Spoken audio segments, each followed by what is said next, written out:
오늘 말씀은 요한복음 7장 25절에서 36절까지 말씀입니다. 여러분 신약성경 156페이지에 있습니다. 프로젝터를 고친다고 보셨는데 계속 좀 깜빡거리네요. 다음 주까지는 다시 또 보셔보도록 하겠습니다. 요한복음 7장 25절에서 36절 제가 봉독해 드리겠습니다. 예루살렘 사람 중에서 어떤 사람이 말하되 이는 그들이 죽이고자 하는 그 사람이 아니냐. 보라 드러나게 말하되 그들이 아무 말도 아니하는도다. 당국자들은 이 사람을 참으로 그리스도인 줄 알았는가. 그러나 우리는 이 사람이 어디서 왔는지 아노라. 그리스도께서 오실 때에는 어디서 오는지 아는 자가 없으리라 하는지라. 예수께서 성전에서 가르치시며 외쳐 이르시되 너희가 나를 알고 내가 어디서 온 것도 알거니와 내가 스스로 온 것이 아니니라. 나를 보내시는 참되시니 너희는 그를 알지 못하나 나는 아노니 이는 내가 그에게서 났고 그가 나를 보내셨음이라 하시니 그들이 예수를 잡고자 하나 손을 대는 자가 없으니 이는 그의 때가 아직 이르지 아니하였음이로라. 우리 중에 많은 사람이 예수를 믿고 말하되 그리스도께서 오실지라도 그 행하실 표적이 이 사람이 행한 것보다 더 많으려 하니 예수에 대하여 우리가 수군거리는 것이 바리새인들에게 들린지라. 대제사장들과 바리새인들이 그를 잡으려고 아랫사람들을 보내니 예수께서 이르시되 내가 너희와 함께 조금 더 있다가 나를 보내신 이에게로 돌아가겠노라. 너희가 나를 찾아도 만나지 못할 터이요 나 있는 곳에 오지도 못하리라 하시니 이에 유대인들이 서로 묻되 이 사람이 어디로 가기에 우리가 그를 만나지 못하리요. 헬라인 중에 흩어져 사는 자들에게로 가서 헬라인을 가르칠 터인가.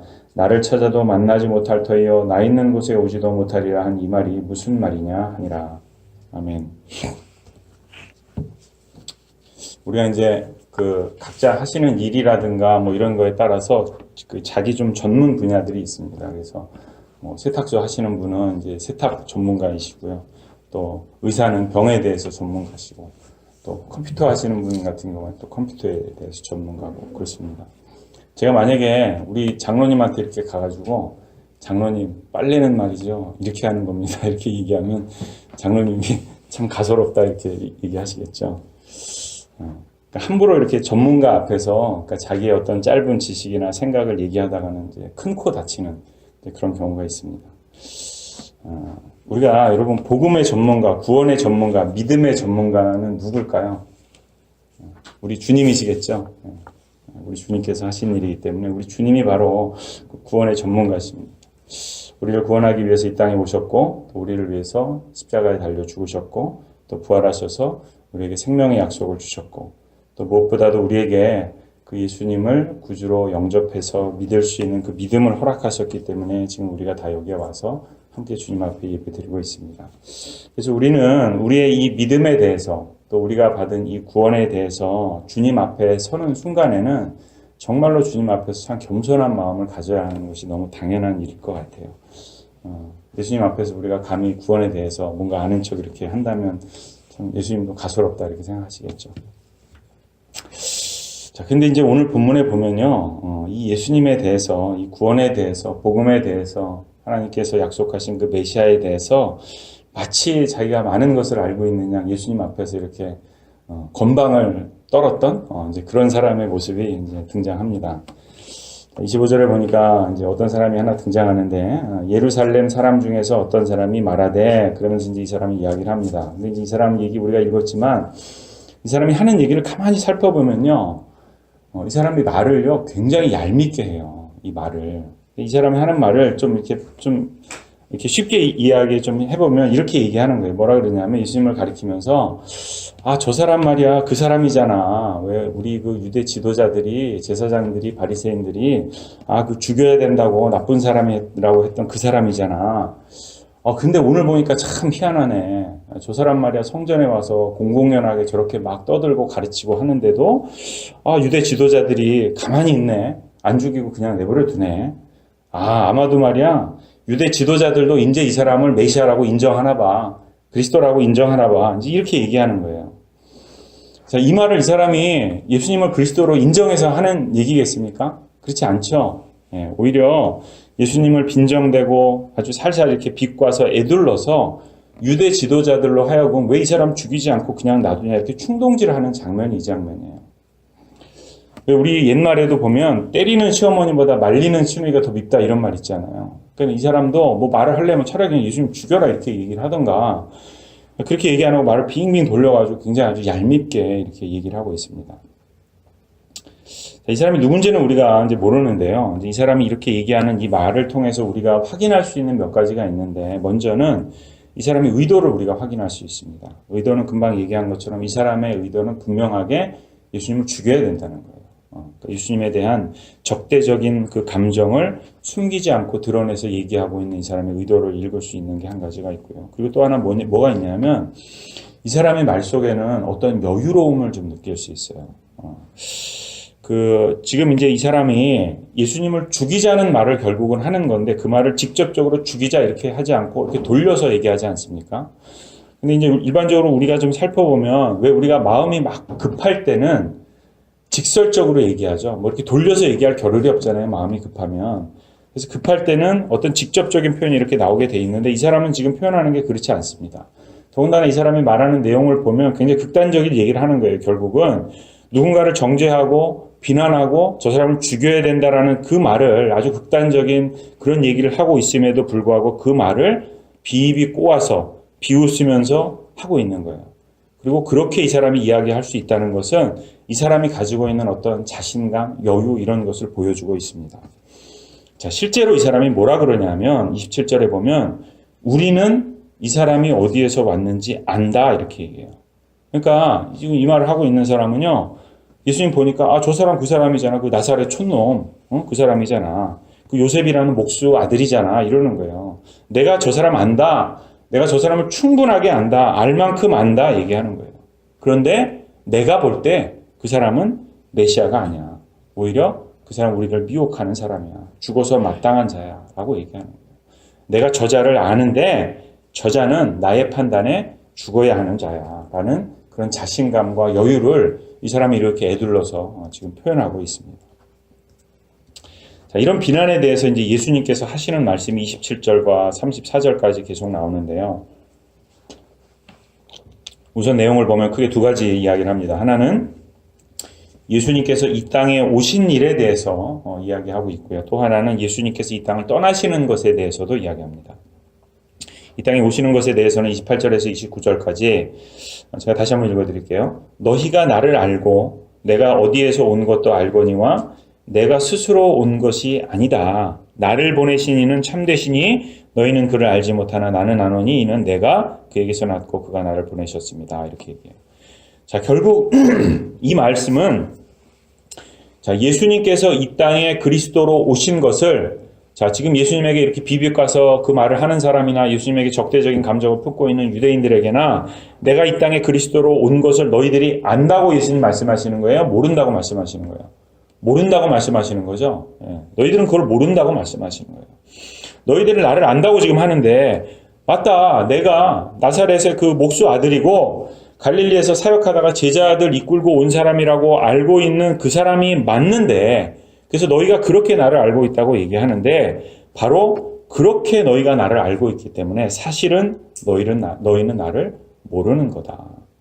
내가 너희를 구원하기 위해서 온 그리스도라고 하는 그 사실을 너희는 지금 모르고 있다라고 예수님께서 말씀하고 있는 겁니다. 자, 마찬가지로 예수님께서 이제 이 땅을 떠나시는 일에 대해서도 33절에 말씀하시는데 내가 너희와 함께 조금 더 있다가 나를 보내신 이에게로 돌아가겠다. 너희가 그때는 나를 찾아도 만나지 못하고 나 있는 곳에 너희가 오고 싶어도 올 수 없다. 이렇게 말씀하세요. 자, 결국 이 말씀도 비슷한 얘기예요.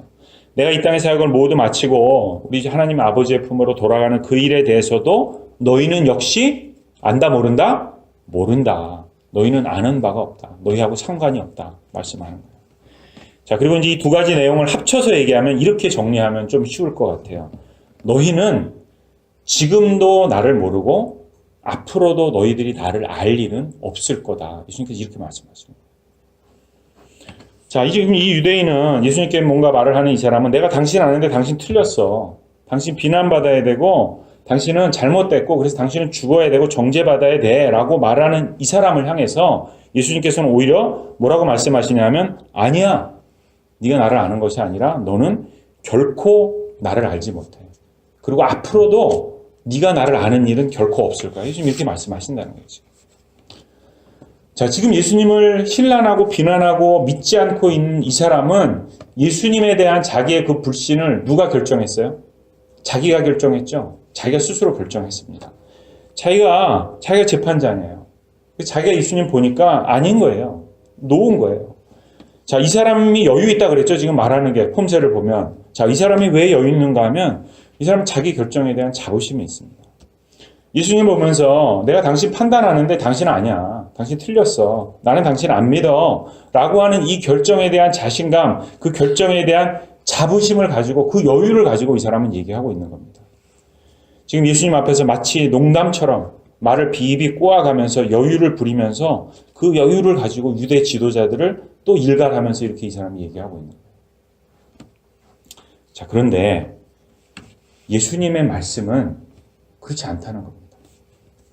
네가 나를 안 믿기로 결정해서 안 믿는 것이 아니라는 거예요. 예수님께서 내가 바로 너로 하여금 나를 알고 또 나를 만나고 나를 믿는 그 믿음을 내가 허락하지 않은 거야. 네가 안 믿기로 결정해서 나를 안 믿는 것이 아니라 내가 너에게 그 믿음을 허락하지 않았기 때문에 네가 나를 믿을 수 없는 거야. 그래서 지금 이 순간에도 너는 나를 알 수 없고 내일도 모레도 너는 결코 나를 알 수 없어 라고 예수님이 말씀하고 계신 거예요. 내가 그것을 너에게 허락하지 않아.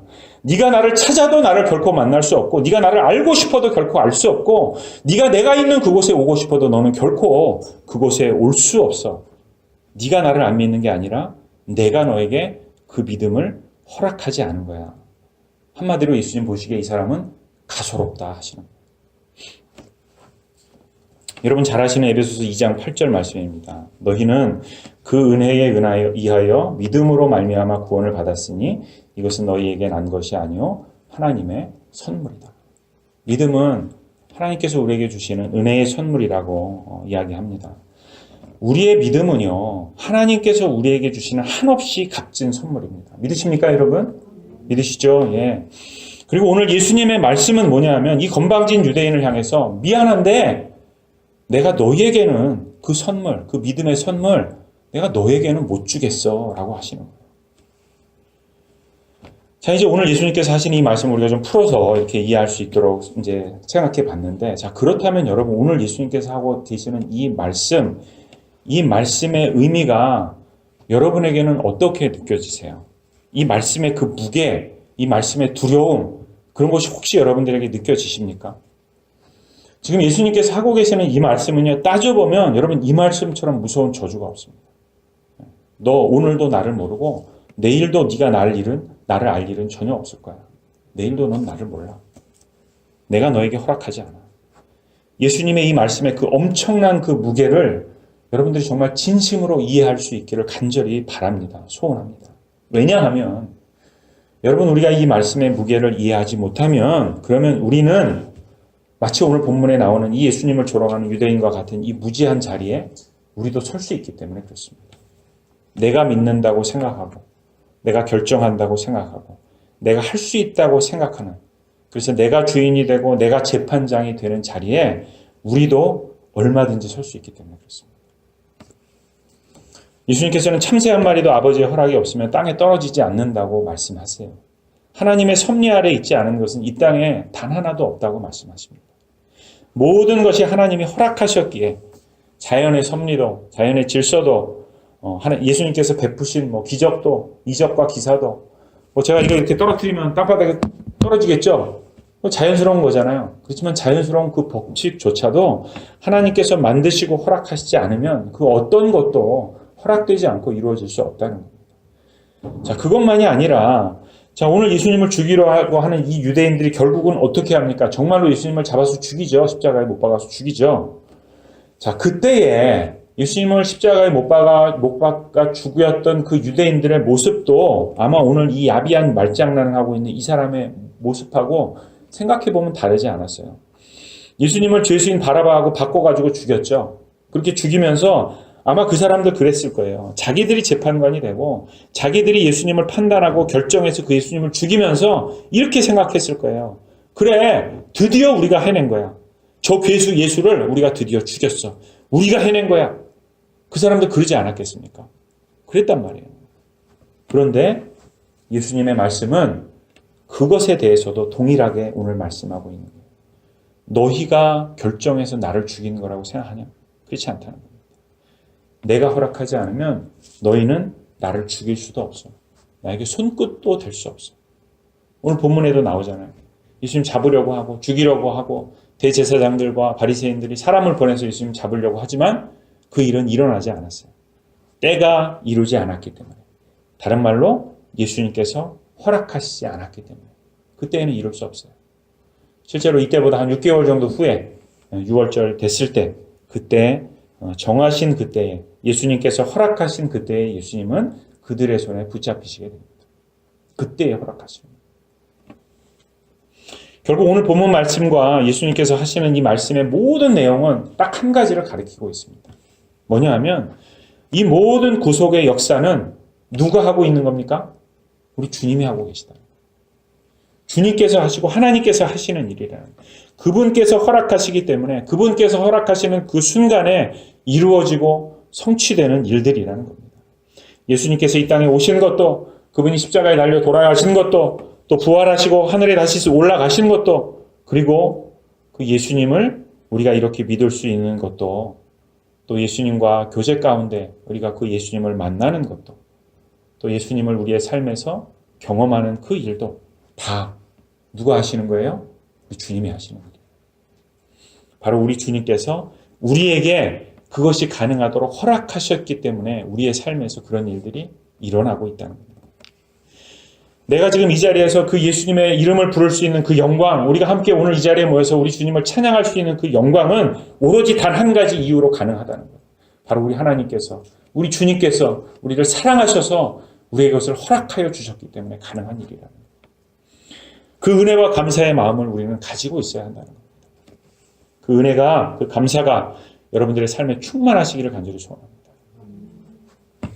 그래서 여러분, 우리가 그리스도인으로 살면서 정말로 단 한순간도요, 버리거나 잊어서는 안 되는 게 있어요. 뭐냐 하면, 아까 제가 잠깐 읽어드렸던 에베소서 2장 8절 말씀. 바로 우리의 이 믿음이 우리가 받은 선물이라는 거예요. 우리가 받은 은혜라는 거예요.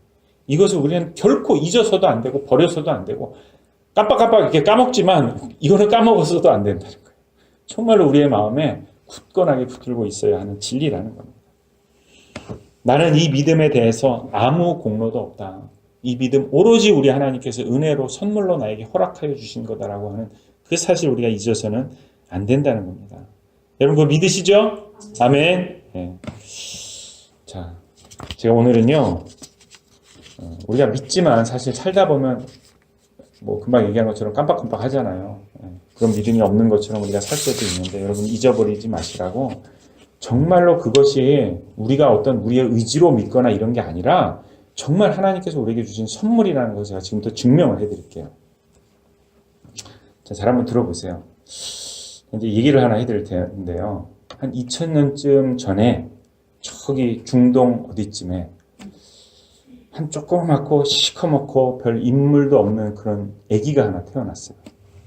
그리고 이제 그 아기가 자라가지고 한 30살쯤 됐는데 이제 그 사람이 그 지방에서 사람들을 막 가르치기 시작했습니다. 그리고 그렇게 가르치다가 그 사람은 죽었어요. 그렇게 죽었는데 이제 그 사람이 제자라는 사람들이요. 그 사람이 죽은 줄 알았는데 안 죽었다는 거예요. 안 죽었다고 막 얘기를 하고 다닌다는 거예요. 또 안 죽은 게 아니라 죽었다가 살아났다고 부활했다고 그렇게 얘기하고 다니더라는 거예요. 더군다나 그 사람의 그 죽음과 부활이 바로 모든 인간의 죄를 대신 속죄하기 위한 것이었다고 그러고 다녔다는 거예요. 뭐 그런 얘기가 있었대요. 그러고선 한 2000년쯤 또 지났습니다. 그래서 우리가 살고 있는 이제 2018년쯤 됐어요. 그리고 이제 그 일이 정말로 일어났는지 안 일어났는지 아무튼 그 일이 일어났다고 하는 그쪽에서 거리로 치면 한 5,500마일쯤 떨어진 우리가 살고 있는 이 미국 땅 보스턴에 여기 월댐에 그 사람이 했던 그 일이 그 죽음과 부활이 정말로 나를 위해서 그렇게 한 거라고 믿어서 수요일날 저녁에 피곤한 몸과 마음을 이끌고 여기 와서 앉아있는 사람들이 있어요. 누구예요 지금? 우리죠? 네. 자, 우린데 자 만약에 여러분 우리가 그렇게 여기 와서 앉아있는 이 짓을 우리의 의지와 우리의 이성으로 만약에 우리가 이걸 하고 있는 거라면 그러면 우리가 정상입니까? 아니죠. 이성적인 사고를 가지고 우리가 이 짓을 하고 있다면 정상이에요? 미친 거죠? 우리 다 병원 가야 돼요, 그러면. 그렇다는 거예요. 여러분, 미쳤습니까? 아니죠. 여기 미치신 분 안 계시죠? 다 멀쩡하잖아요, 우리. 자, 멀쩡함에도 불구하고 우리가 이것을 믿고 있다는 거예요. 자, 그러면 여러분 이것은 우리의 의지로 하는 겁니까? 우리의 이성으로 하는 거예요? 우리의 지식으로 하는 겁니까? 그렇지 않다는 거예요. 누군가의 전적인 능력으로, 바로 우리 예수 그리스도의 영으로, 성령의 능력으로 우리에게 이 믿음을 부어주지 않으면 우리가 이것을 믿는 이거는요, 미친 거라는 거예요. 제정신이 아닌 거예요. 증명이 됐습니까? 증명이 됐죠. 내가 결정해서 내가 판단해서 내 의지로 믿는 것이 절대 아니라는 거예요. 그 믿음을 우리에게 선물로 주셨다는 겁니다. 불가능한 믿음을 내 안에 가능하도록 우리 주님께서 허락해 주셨다는 거예요. 여러분, 그것이 우리의 믿음입니다. 믿으시기 바랍니다. 그렇다면 여러분 감사합니까? 안 합니까? 감사하죠? 감사해요. 감사합니다. 그 선물을 우리가 받은 이것에 대해서 우리가 감사할 수밖에 없어요. 그래서 여러분 우리는 결코 잊어서는 안 됩니다. 우리의 인생의 단 한순간도 하나님께서 주신 이 은혜, 이 감사 우리가 잊지 말아야 되겠습니다. 그리고 그 감사가, 그 은혜가 정말로 우리의 삶을 주장하고 이끌어가는 삶을 살고 있다면, 그렇게 우리가 살아가고 있다면 그러면 우리에게 반드시 드러나야 할 것이 한 가지 있다는 거예요. 그 은혜가 있고 그 감사가 있으면 우리의 삶이 넉넉하겠습니까? 깨찌하겠습니까? 넉넉하겠죠, 당연히. 지금 아까 예수님에게 막 이렇게 말장난 하듯이 막 이렇게 했던 사람은 여유 있죠? 농담하면서 비비 꼴만큼. 잘못된 자신의 판단에조차도 이 사람 여유를 가지고 있었는데 진리를 추구하고 진리를 믿고 믿을 수 없는 이 사실을 붙들고 있는 우리에게 여유가 없고 넉넉함이 없다면 그것도 정상이 아니겠죠. 그것도 너무 이상한 일이라. 용서하고 사랑하고 섬기고 넉넉하게 나누고 베풀 줄 아는 그런 삶이 우리에게 있지 않으면 이 은혜가 있다고, 이 감사가 우리에게 있다고 감히 우리 얘기할 자격이 없다는 겁니다. 그래서 그러한 삶의 모습이 우리에게 반드시 있어야 된다는 거예요. 여러분 그렇게 살고 계십니까? 대답은 들은 걸로 하겠습니다. 31절에 이런 말씀이 있어요. 이런 기록이 있는데 무리 중에 많은 사람이 예수를 믿고 말하되 그렇게 얘기하죠. 자, 유대인에는 조롱이 있고 비웃음이 있고 그런 자리임에도 불구하고 여기에도 어떤 사람이 있어요. 지금 보니까 믿는 사람이 있어요. 누군가에게는 허락되지 않는 그 믿음인데 그런데 누군가에게는 마치 오늘 우리에게 그 믿음을 허락해 주신 것처럼 그때에도 누군가에게는 우리 주님께서 그 믿음을 허락해 주시더라는 거예요. 그래서 여러분 우리는 오늘 우리가 그 예수님을 아는 것처럼 내일도 우리는 예수님을 알겠습니까? 모르겠습니까? 우리에게는 내일도 예수님을 알 수 있는 그 축복과 영광이 있다는 거예요.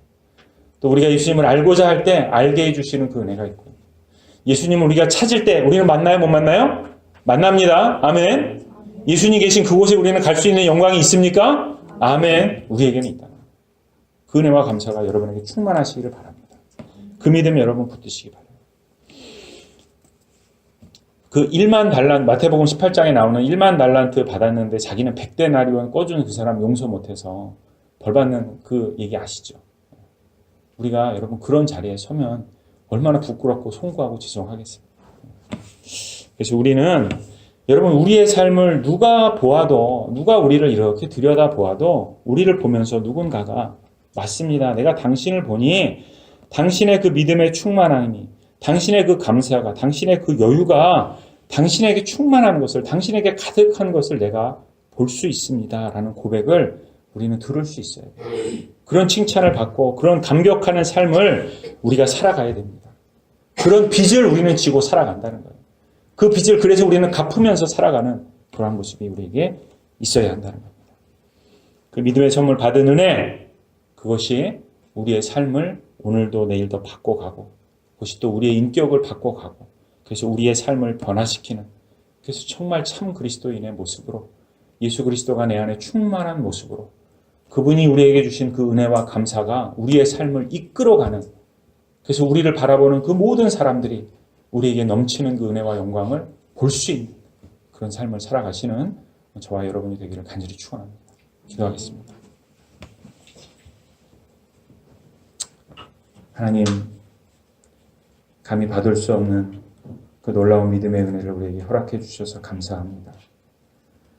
생각해보고 또 따져보니 하나님 이것은 정말로 나의 의지와 나의 생각으로는 불가능한 것인데 주님께서 그 믿음을 우리에게 허락하여 주셔서 할 수 없는 그 일을 불가능한 그 일을 우리 안에 허락하여 주셔서 이 믿음 붙든 귀한 주의 백성으로 믿음 있는 자로 택하고 살아가게 하심을 하나님 다시 한번 감사드립니다. 그러나 하나님 참 우리의 이 연약한 마음이 이 믿음을 때때로 잊어버리기도 하고 놓쳐버리기도 하고 또 다른 것보다 나중에 놓여서 우리의 우선순위에서 제외될 때도 있고 그래서 마치 이 믿음이 우리에게 있음에도 불구하고 믿음 없는 자처럼 살았던 모습도 우리에게는 있었음을 주님 이 시간에 회개하며 주 앞에 고백합니다. 그러나 다시 한번 말씀 앞에서 겸손한 마음으로 주님 앞에 다짐하기는 주님 이제 우리가 그 은혜를 가지고 그 감사를 가지고 주님의 그 놀라운 은혜의 선물 앞에 빚진 자의 모습으로 그래서 날마다 나는 그 빚을 갚아가며 세상을 향해서 영혼을 향해서 부르짖으며 나의 삶을 살기로 주님 앞에 다짐합니다. 하나님 이 삶의 감사가 이 삶의 영광이 이 삶의 은혜가 우리 가운데 넘치는 교회 넘치는 성도 될 수 있도록 도와주시옵소서. 감사하며 예수님의 이름으로 기도드립니다. 아멘. 감사합니다.